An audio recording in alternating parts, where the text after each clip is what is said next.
مجھے سونے نہیں دیا تھا۔ میرے سر میں بہت بہت درد تھا۔ چٹاخ! ارحم کا محض بہانہ ہے۔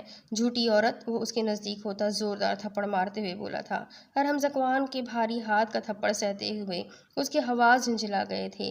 پہلے ہی اس کے سر میں اتنا زیادہ درد تھا، اب تو ایسے محسوس ہو رہا تھا جیسے دماغ کی نسیں ہی پھٹ جائے گی۔ میں واپس آؤں گا تو مجھے کھانا بنا ہوا ملے اور میری شرٹس دھو دینا۔